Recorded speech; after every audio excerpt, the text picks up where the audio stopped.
Good morning, everybody. I'd like you to take a minute and think about somebody you know, somebody in your professional area of expertise, somebody who you think has a higher profile than you do.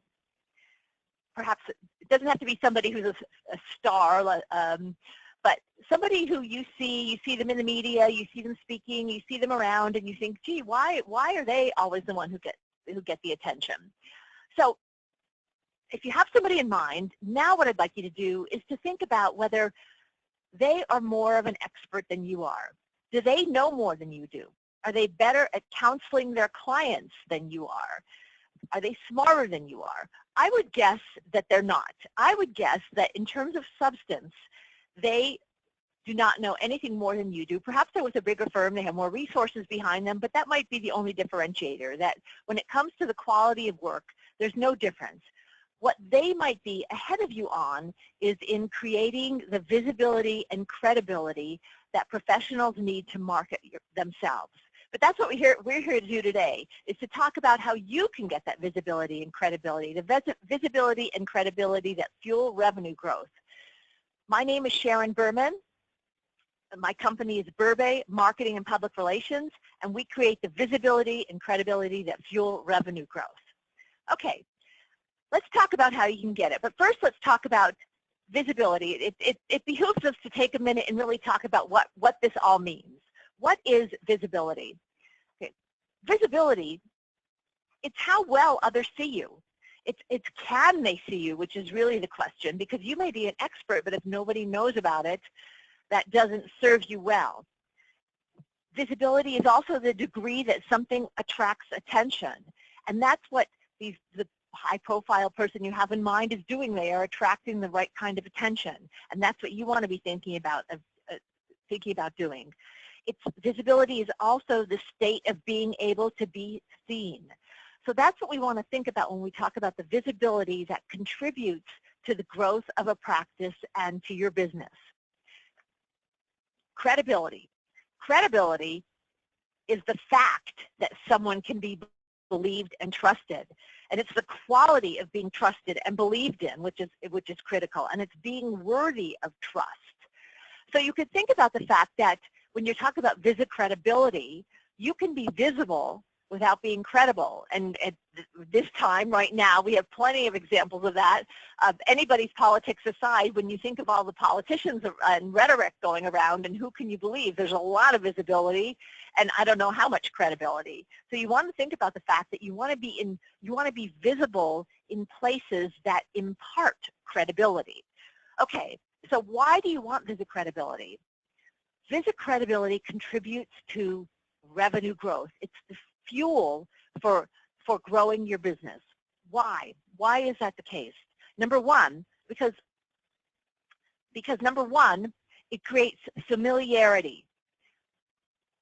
When somebody makes a referral to you, when somebody asks for a referral to somebody in your area of expertise, they need an intellectual property lawyer, they need a forensic accountant, whatever, and somebody says, oh, you should call Sam Smith.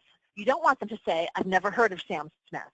If you're Sam Smith, that puts you way behind the ball. You have to play catch up to somebody they've heard of. If they say, oh, Sam Smith, I've seen him quoted. I think I've heard the name, or I heard him speak, or I saw he was on the roster, or he's giving a webinar. That's what you want, because the paint is already chipped off the wall there. There's some degree of, well, there must be some credibility because his name has been around and now this person is mentioning it. That moves you right to the top of the list. And that's why you want that visibility and credibility that create that familiarity. And that's what these high-profile people have done that you're thinking of. And then also, if it's the second time, if somebody is asking for a referral to somebody, do you know an intellectual property lawyer, or litigator, whatever it is, and somebody says, oh, you should call Sam Smith. And then this person asks another person, and they say, oh, well, Sam Smith is the guy. You're done. Sam Smith, you have it. Because it's the second time they hear that name, it's exponential in terms of the power it has. And for the most part, somebody's going to stop looking and call Sam Smith.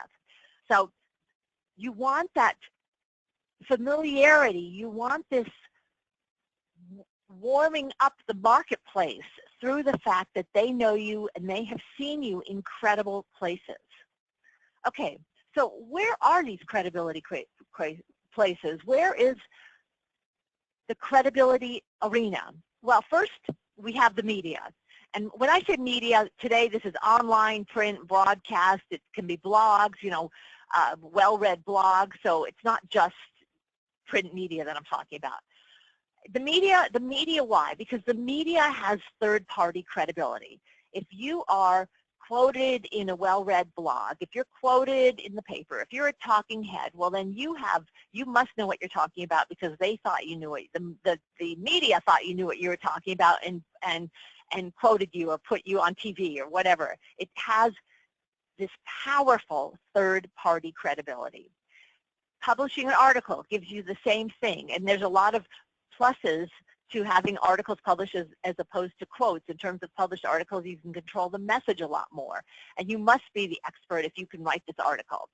If you're profiled, I mean, that's extremely powerful. Or if you're featured in an article, so that maybe it's something that has to do with, you know, trends in litigation, and you're the one featured. I mean, if you're that's incredibly powerful. So that lends the credibility, the kind of credibility that we're talking about.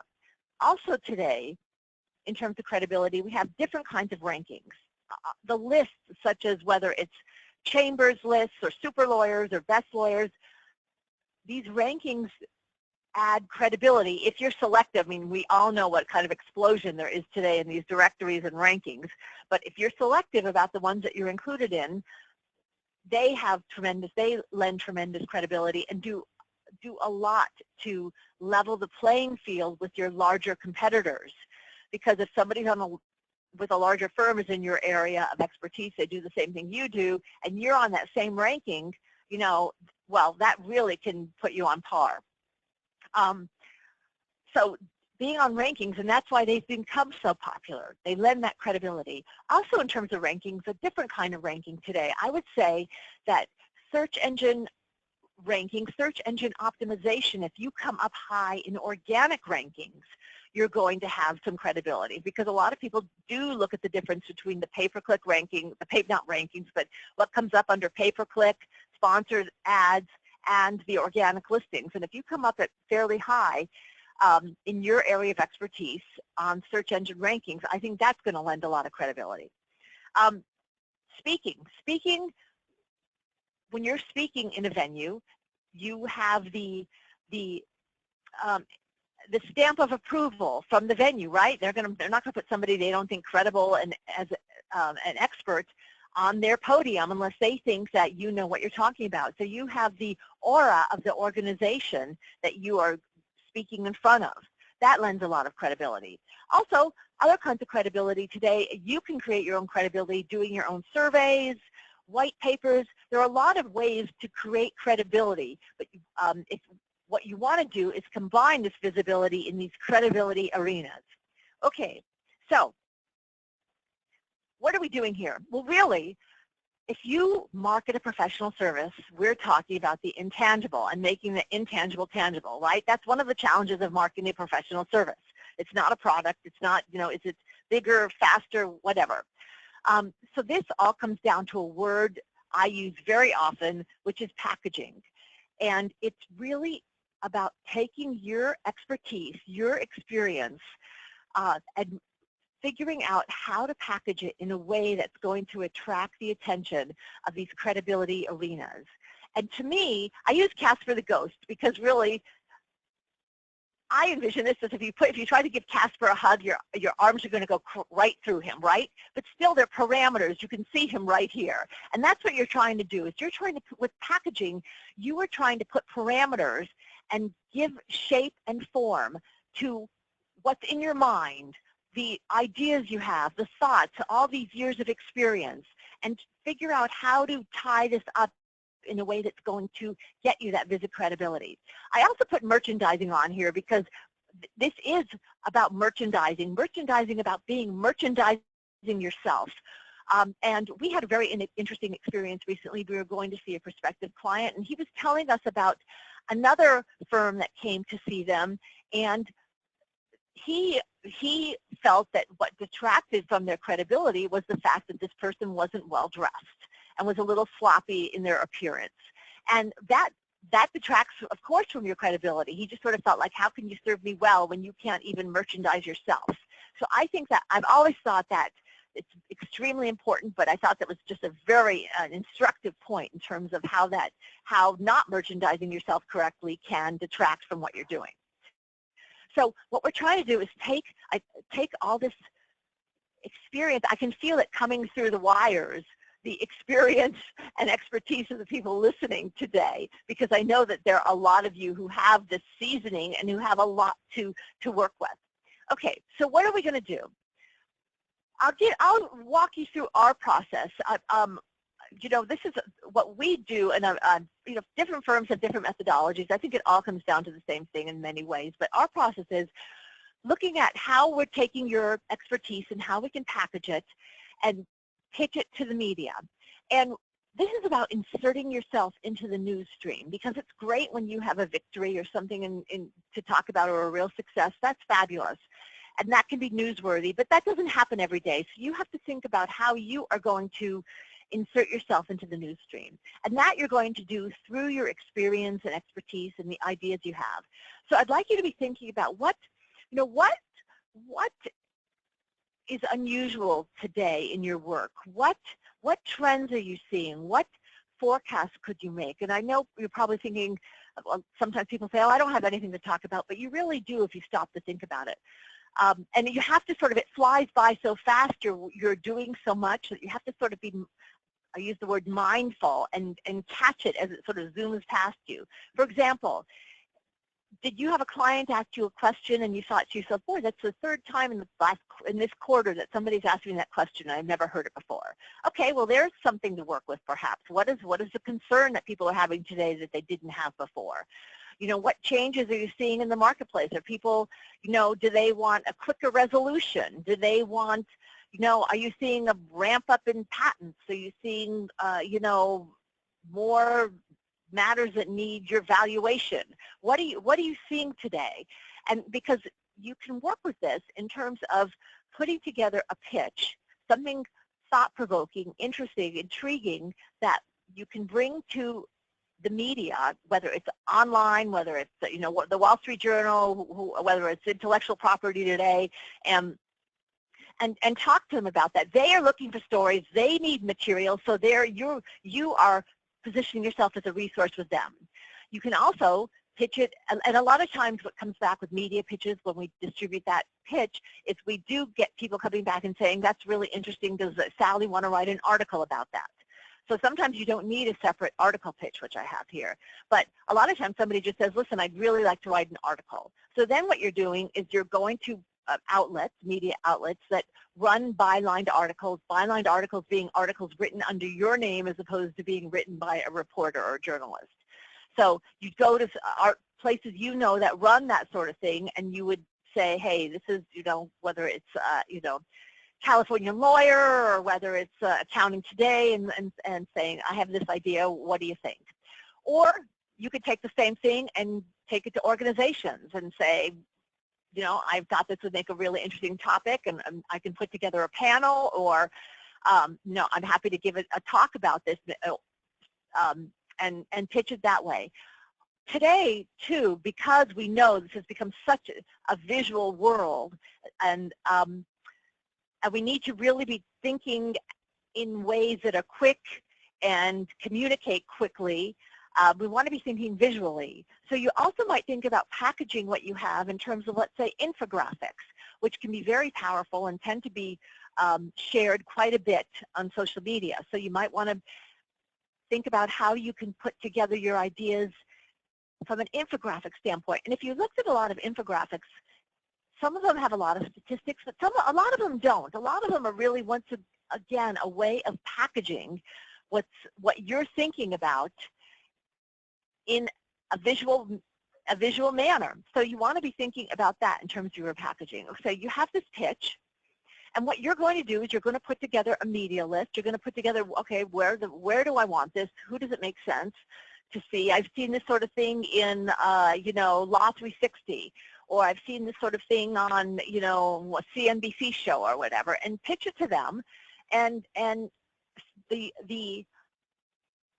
you want to have the right material, of course, but really what really makes the difference is the follow-up, because just like you are, everybody is so busy that they may think, oh, that's interesting. Maybe let me do something with that. But time's wasted and they have to get to what's right on their desk in front of them right now. So it's really the follow-up that makes the difference. And being tenacious about the follow-up, not being a pest, but just staying on top of it. You want to put it, in terms of speaking, a list of conferences and organizations that you want to be in front of. Once again, and this takes, they all take intense follow-up, but conferences and speaking can take long-term follow-up, because what we find is, interesting idea, the board's going to meet in 2 months, let me talk to them, and then you're following up, no, we didn't meet. So once again, a lot of follow-up and staying on top of it. I would say that's what's really going to drive your success in this arena. It's having an interesting idea, but I think more than anything, it's the follow-up. Okay, so that's what you're doing in terms of you're going to package what's in your mind, I envision this like you have all these, not in a bad way, but you're carrying around all this experience. It's your cloud, it's your aura, it's your seasoning. It's really, the challenge is identifying what the material might be, stopping it as it flies past you, grabbing it out of the air, and packaging and being able to pitch it. Okay, so you've done that, and you've gotten some good results. You've got an article published. You're speaking at a conference. You were quoted in several places. That's fabulous. Okay, I always say, great to be in the Wall Street Journal. It's birdcage liner the next day unless you do something with it. And that's really the power of the VisiCredibility, and the way that you create it, and you create this pipeline and you magnify it, is through leveraging it. So you want to do what we call media mentions. John Smith was quoted on your website. John Smith was quoted in the Wall Street Journal. You want to put it in your newsletter. You want to put it in on your social media, distribute it, talking about what you were saying. You want to put it in your newsletter, in your email. In your emails, you want to make sure, if you were quoted 14 times on the front page of the New York Times yesterday, commenting on some, not your litigation matter, but somebody else's, and you want people to know about it, you want to let me know about it, because I didn't have a chance to read my Wall Street Journal yesterday, and I didn't have a chance to look at the online journal. So you want to let me know that you were quoted there. So I need to see it everywhere I look. All right, I need to see it on LinkedIn. I need to see it in the newsletter, or I need to get, you want to be talking about that. And then what you want to be doing is you want to be repurposing it, which we'll be talking about in a minute. But you don't want to just do this cycle once. You want to milk this material, essentially. So what do you need to have in place in order to do this? There's some foundational elements that are critical today to have, so that you can create this VisiCredibility and you can immediately make it work for you. What do you need? You need a database. Call it a mailing list. Who do you want to know that you were in the Wall Street Journal, or that you were in Intellectual Property Today, or that you're speaking speaking on an important panel, or that sort of thing? Who do you want to know? You want your clients, referral sources, prospective clients. You want this in a clean and up-to-date database. Sometimes people ask, well, do I need that today when there's social media? Yes, you do need it, because not everybody is on social media, and you want to pick who you want to know about this. So you want to have this database clean and up to date and ready to go with your email addresses. Okay, of course you want your website, but what you want is you want a fresh website that has fresh content and that has a news page, and a news page with current news about you and the firm and what's going on, not a news page that has the last thing that was done in 2013. So website with a news page, so that when people come, they can see exactly what you're doing, and they can feel the energy that's emanating from that. All right, a blog. This is not requisite, but you want to, if you have a blog, then you want to be using it to talk about these things, to mention, and maybe have a further discussion about what you were talking about in the journal article. And of course, you want social media. Now, you can go crazy with social media, and it seems like there's a new distribution channel every day, but what you want to at least at a minimum have your LinkedIn. Depending on your practice area, you might want Facebook, you might want Twitter, and you most likely will also want Google+, because you can put the same things that you're putting on LinkedIn on Google+. So at a minimum, you want to have your LinkedIn profile fully populated, timely, current, and you want to be able to use it. Okay, so now you're going to repurpose this. What you're going to do is if you just gave a talk, all right, if you just gave a talk, you want to convert that talk into an article, right? You put a lot of time and effort into giving that talk. Why wouldn't you just make it into an article, which is going to be a lot easier than the time it took to develop this talk, this presentation, okay? You want to make that talk an article. Then you want to put that article right through its paces. You want to then get it on your website. You want to put it on LinkedIn. You want to, put it through that marketing cycle. You have an article. Why not do a webinar on the same topic, right? You did the research for the article. Why not then, okay, let's do a webinar about it and reach a lot more people than you might at one presentation where people it's great for them to come and see you in person, but there's a large audience of prospects that might not be there. Okay, take the webinar and turn it into an article, because you've already done the work. And what you're trying to do is, I envision this all the time as this machine that keeps grinding and grinding and filling this VisiCredibility pipeline, so that what you want is this body of expertise, so that when there is a need, you go to the top of the list, because there's this aura about you. That material is out there. You are the expert, and you are as expert as anybody else who is doing that. So, or this high-profile person who we thought about when we started this webinar. Okay. Also wanted to talk about some other credibility aspects here. You want to be able to quickly be able to say what you do, of course, but one thing is, this is something that we encounter quite a bit, and that is that a professional will tell us, I'm the only one in Los Angeles who does ABC, let's say a subset, maybe it's entertainment law. I'm the only one who does this area, handles digital expertise in this particular area. That's great, but when you go to their website, when you go to their bio on their web, there's nothing about that. There's no practice area describing that. There's nothing in their bio saying they do it.